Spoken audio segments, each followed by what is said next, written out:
You guys ready? What's the plan, Bobby? We're winging it, Jerry. You always winged it. We're gonna get killed. What you mean, we, white boy? You ready? Here we go. What up, everybody? Welcome into the OG NBA betting show. Myself and Babano for now. WAM should be sliding through shortly. We'll see if we get some Dutchie for the day. Babano, yesterday was a crazy day. Both favorites, right? Yeah, both favorites went down. Boston after winning by 20, and I don't know how much OKC was up. I think like 15. I think that was their biggest margin, 14-15. Yeah. But how you doing today? Anything you want to say about yesterday? Well, all other than crazy, maybe I'll add Golden State money line tonight. Maybe that's what we should be doing tonight after what we've seen in Game 1 and the other three series. Maybe we should be taking Golden State outright tonight against the Minnesota Timberwolves. Maybe I got to change my whole thought process around about that game. We'll see, though.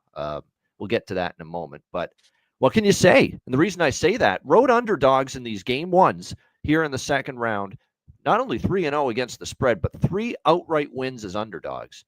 Indiana at Cleveland, and then last night, New York with just a phenomenal comeback. And, yeah, Boston kind of gave it away down the stretch and played poorly. And if I see Jason Tatum shoot another step-back three, if I was on the other side of that damn game, I'd be ready to strangle that motherfucker and wring his neck.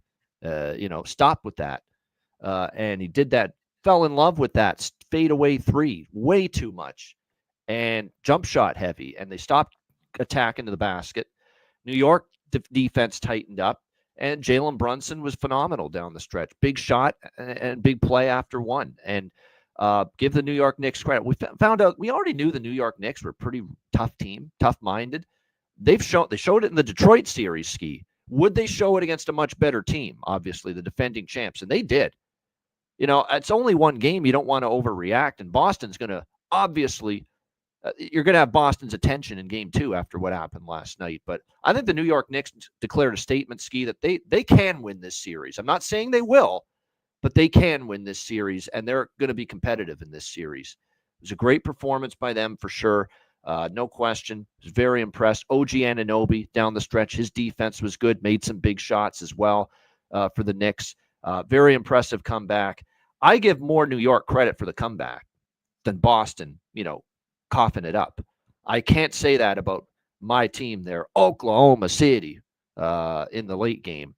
That was all Oklahoma City coughing it up and collapsing. That was not so much Denver doing anything great. That was Oklahoma City finding every which way to screw up down the stretch. And boy, oh boy, did they ever do that. But again, with Denver, you kind of see the championship history and pedigree and experience, and the team that kind of didn't, showed a little bit of their youth down the stretch in the Oklahoma City Thunder. And this was the round that got them last year, the Dallas Mavericks. And I know how mental block works in sports. I've seen it in hockey. I've seen it in other sports. A team that gets to a certain point and then the doubts start to creep in. The demons start to come back. Are there some demons starting to creep into Oklahoma City a little bit after that loss last night that, here we go again in the second round? But I'm not going there yet. I like the composure SGA as the leader of this team showed in the press conference, saying it's one game. We're fine. We just got to bring it next game. And Oklahoma City's been phenomenal off a loss all year. And I think they'll be a lot better in Game 2. I would not be surprised to see this series tied going back to Denver, but Denver put a notice out there. When you still have Jokic and you still have Murray, guys with rings, you've got Russell Westbrook, to his credit, playing some of the best basketball in a while, and Aaron Gordon, who is, I think, kind of forming it's not a big two anymore. He's playing like he should be called a big three component of this Denver Nuggets team. That's how good Aaron Gordon's been. Another clutch three at the end of the game last night. We saw him get the game winner dunk against the Clippers in the first round. He's been great. And, the Denver Nuggets put Oklahoma City on notice last night that we're going to put you through the ringer in this series. You better be ready to bring it to another level. They weren't able to last night. We'll see if Oklahoma City corrects it. That's going to be a good long series for sure. Thankfully, Skee with the best bet. Team total over 118.5 with the Thunder. Even in a game they lost outright, we cashed it by the hook. 118.5, they scored 119. So the best bet hits. I don't know how. I'll take it. It was barely, but we'll take it. And we'll move on to tonight. Jay. Hey, I can't even, I mean, he been balling right now, but yeah, I don't know. I'm gonna slow it down a little bit with the big three. I like him though. This is some of the best ball I've seen out of him. Aaron Gordon, no question. A couple things. One, I can't stand fucking Jalen Williams. Man, his ass. The whole game he was pissing me off for one, and then in the He interview, did not have a good game, and he's important to that Thunder team. He's got to be a lot better in this series and moving forward if they're going to eventually achieve the goals as a team they want to achieve. You can't have Williams playing like that and expect to do anything. and he just bullshitting in the interview. I fucking hated that. Also, shit, man. Jokic is fucking elite. Jokic is he out there coaching the damn He's find the team. fucking energy and stamina. He's This doing guy, after all the everything. minutes he played in Game 7, it's nuts. Bro, look, I went to a cut scene. He's over there coaching everybody. I didn't even see the coach. He over there coaching everybody. And they all locked in too. They all like, what else you got to say? What's up, Wham Bam? Hey, man, I'm feeling good, bro. Shout out to the people, man. Yeah, best bet winner yesterday with the OKC first half, man. They pulled it through, got up by 10. They was looking like they were going to lose that game from the beginning, though, honestly. So it kind of choked there, but luckily I didn't have that full game, man. God damn, that was nasty. What's up with these road teams, man, in the second round, bro? I mean, they just winning shit. We'll get to see another world team, see if they could pull it off tonight. So, yeah, I'm happy to be here. Shout out to the people, Daryl, J. Cash, our guy G. Martinez, Thomas, Joseph. Man, y'all already know, man. Chill, Will. Love y'all to death, man. Let's win today. David Adelman's just collecting a paycheck. He's just standing there and letting Jokic do all the coaching. Yeah, right. Yeah, exactly. That's what I'm saying. Jokic's doing everything. 30 points, 20 rebounds, coaching the team. God damn. All right. Let's get to it. First up, Pacers and Cavs. This line has kind of been all over the place, right? It opened 8.5, saw it up to 9.5. News of Mobley, Garland, and Hunter. I think they were missing shoot around. Yes. It dropped back down to 7.5. Total hasn't really moved. Open 229. That's what we're looking at right now. Man, I mean, I'll continue to say it. I'm gonna pass it to you, Ian. I'm gonna continue to say the Cavs are not as good as everybody thought, for one. And now they're banged up too. It's scary hours for them Cavaliers. Pacers clicking at the right time, playing at that fast pace that wears teams out. Pacers are nothing. What do you think, Babano? I'm on Indiana. I know this is normally a spot where I'm going to look to the team down 1-0 at home. I think you're paying a tax with Cleveland. I don't think there's been enough evidence that Cleveland can win by margin against the Pacers. Let's go back to the regular season matchups. 108-93 Indiana in Cleveland. Cleveland's one win was actually in Indiana. And then we saw in April, Indiana won at home as a big dog. They won at Cleveland in overtime against this Cavs team. They have been a big problem for the Cavs. And now you mentioned those injuries. Hunter, front court banged up. Mobley banged up. Allen obviously, is obviously still there. But boy, oh boy, they're thin in the front court. You got to deal with Siakam. You got to deal with Miles Turner. It's not going to be easy, for this Cavs team with the injuries up front. And the fast pace did seem to wear them out a little bit in that first game. So sometimes in these series, and I was talking with Skee about this before the show, sometimes from the very beginning of a series, if you get a sense the series is closer between the two teams than the odds makers have the number set, you can take the one team in game one, cash with them, take them again in game two, cash with them, take them again in game three, cash with them, etc., etc., etc. We might just be looking at a series where Indiana's just mispriced from the beginning. They're undervalued from the beginning, and that's the stance I'm taking here tonight in game two. And with that in mind, I'm on Indiana here. I got plus. I actually bet it overnight. It was 8.5. I think it's even dropped a little bit further since then. Maybe Cleveland wins. I have no faith based on regular season with the two teams and what I saw in game one, and now the injuries mounting. I don't have utmost faith and confidence in Cleveland being able to win by any sort of margin. Win, yes. Win by margin. I'm not there. Indiana for me plus the points.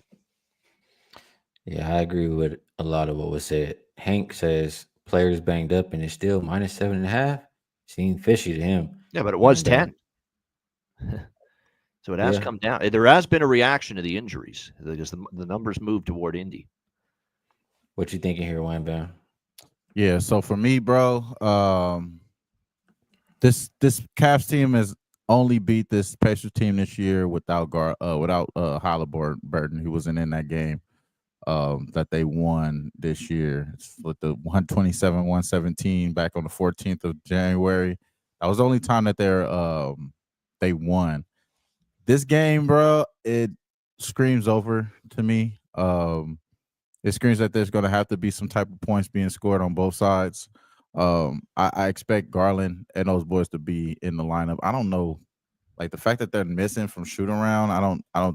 I'm not putting too much into that shit. I'm not. I think all three of those guys are going to play. You know what I'm saying? I don't think it's all hands on deck at this point. Like we've seen people come back and try to play playoff games in worse conditions. You know what I'm saying? So those guys not being in the lineup, I think that's cap. Put big cap on those on that information. You know what I'm saying? For the playoffs, I don't care about it. Regular season, yeah, that makes it means something, but in the playoffs, I don't think shoot around shit means anything at this point. So I think those guys are going to play. I think the Cleveland Cavaliers bounce back here. I think they bounce back early. Full game wise, it's going to be tricky though, because like you guys are saying, it's going to be a grind out game. I think his offense is going to be had on both sides, and it's just going to be tough for the Cavs, in my opinion, to outmatch up with this Indiana team, because what they're going to do is try to get past to the next guy. They don't necessarily have one guy that you could shut down, and that's going to. I think that's continued. Is going to be the problem for this Cavs team. So first half, first quarter. Cavs is the only way I would go on a side in this game, but the best bet is going to be the over. I think these guys get to 120. It's possibly an overtime type game too. That's the reason why I don't want to trust the Cavs full game. So early though, first quarter -3, first half -5. I like the Cavaliers. First quarter -3, first half -5. Yes, There you sir. go. Yep. So Cavs first early. half- I don't disagree. I mean, and if you're gonna bet the Cavs, I like them more early. I agree with that. Yep. So Wham Bam likes the Cavs early. Albano likes the Pacers full game. Yep. I can understand. I mean, I could see it. I can see them all And winning. I am on the over too. I don't like it as much as in game one. I really like the over in game one. I like it enough to bet it, but a smaller bet for me on the over here tonight. Yeah, I don't know. The total kind of confused me, so I'll let you guys have it. I don't even. Albano says I like over. Miles Turner over points, rebounds, We'll rock with assists the over. as well. I think Miles Turner props, like, look, the front court's weak right now, and I think that's good news for Miles Turner. So I like Miles Turner props. All right. Next game. Warriors, Wolves, open 5.5, looks like 6.5. Total's gone up about 3 points to 210.5. GP2 is game time decision. So it's another one of these situations where Golden State coming off of the game 7, Wolves are a more rested team at home. But I mean, we just saw Denver last night, and the Warriors are championship, have championship pedigree too, just like Denver does. No, they don't have Jokic, but they still got some good players over there. So for me, I lean more towards the Warriors here. I have a hard time laying with the Timberwolves when all year they haven't been good as a home favorite. And I think the Warriors are just better. So I want to ignore the spot and just take the better team. Plus 6.5. Babano, you agree or disagree? Well, I don't like Minnesota as much as I did yesterday. With what we're seeing from these road game one underdogs, and look, it's 3-0. I mean, you can't just totally dismiss that Indiana outright is a huge dog winning at Cleveland. New York is a huge dog winning at Boston. Denver coming from the dead back to beat Oklahoma City as a big dog. That's 3-0 straight up and against the spread for the road underdog in game one here in the second round, which says you got to bet Golden State. You take the points, you take the money line here on Golden State. I'm going to put up the not so fast, my friend, here, though. I hate them. I don't love this matchup. I don't love the fact that Minnesota could pound Golden State inside in this series at will. And I think that's definitely something they're very capable of doing. I really like what we saw from the Timberwolves as far as not only what we saw offensively, but the way they defended the Lakers as that series went on. I think that's significant, and that's important when you're going up against two, obviously, veterans that can obviously take over like a Steph and a Jimmy Butler. Now, if they get 9 threes from Buddy Hield again, God bless him, then obviously this is a different story, and the Warriors are going to have every chance to win this game. But I find that if I flip-flop and bet Golden State, I'm simply doing that because of the trends that we've seen here in the second round with the road teams winning outright as a dog 3 times. I find that's my reasoning to bet Golden State, and I don't have much reasoning to bet Golden State besides that. I think it's a Minnesota matchup advantage. I'm sticking with my initial read and bet that I already placed yesterday morning on this game, and that's laying the 6 with Minnesota. I think they get the job done. I'm also on a Minnesota to lead at halftime and win, double result, which I think is worth a shot here. Like I said, the Warriors, maybe it's going to be like we've seen. They follow suit like the Pacers, like the Knicks, like the Nuggets. I don't love this matchup for them in particular. I just don't. And when I'm looking at this, especially that inside, who the hell is going to offer resistance from Golden State inside against this Minnesota team? I'm not sure. So, look, I get it. The 3-0 straight up and against the spread for these road teams in game 1, I get it. And that says to bet Golden State, I get it. If you want to bet Golden State for that reason, I get it. But not for me. I think the matchup's tough for Golden State. And I know I don't want to make it sound like Denver coming off the game 7. They found a way coming off a game. No, not really. Oklahoma City spit the bit down the stretch. That's exactly what I don't want to make it sound like Denver was phenomenal and found this great second win off of game 7. I think it's going to be more difficult for Golden State to do that, and I think it's going to be more difficult matchup for them to do that. So, yeah, with some more worries than yesterday, I'm going to still stick with my original handicap, my original bet, my original opinion, and that's taking Minnesota minus the points. Talk to him, Wham Bam. I agree with you, Babeno. It's hard for I agree with both of you guys, actually. It makes me sick because I think that the Warriors are the better team and they could win this series easily. You know what I'm saying? They got the best player on the floor. It's going to be Steph. And we've seen what he did in the Olympics all the way up to right now. He's fucking phenomenal, and I don't think no one is going to be able to stop him on the other side. That being said, the team that's playing a lot better right now, it is the Warriors offensively, but I think the best team coming into this game is probably going to be the T-Wolves just because of what they have, cohesiveness with Julius Randle, with fucking Gobert not being in the fucking way.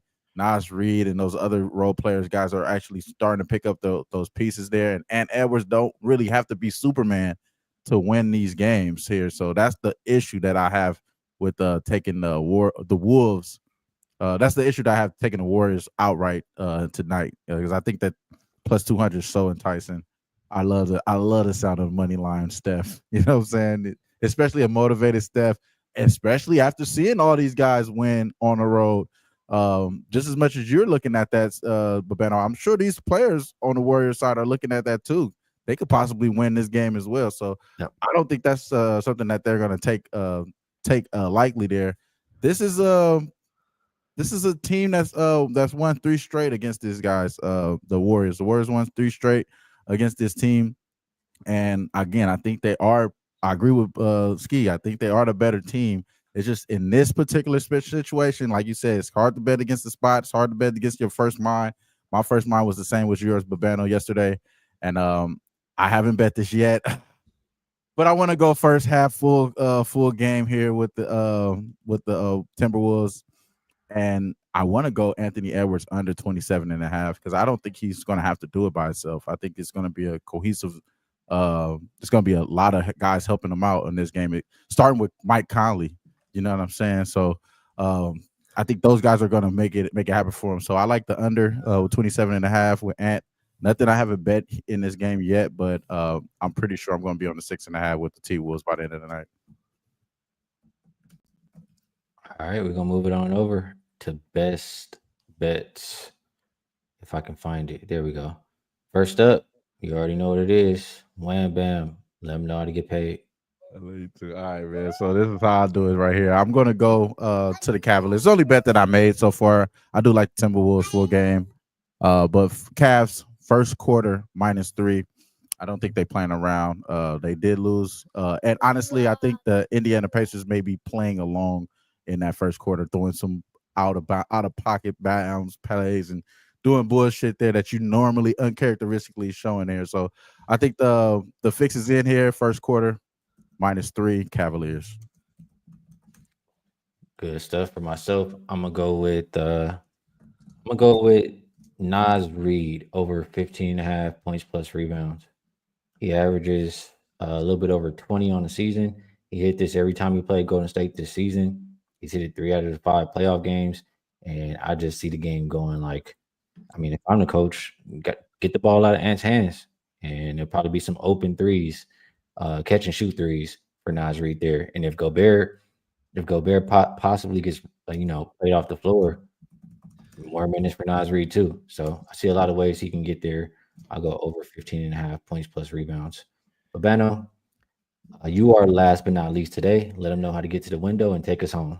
All right.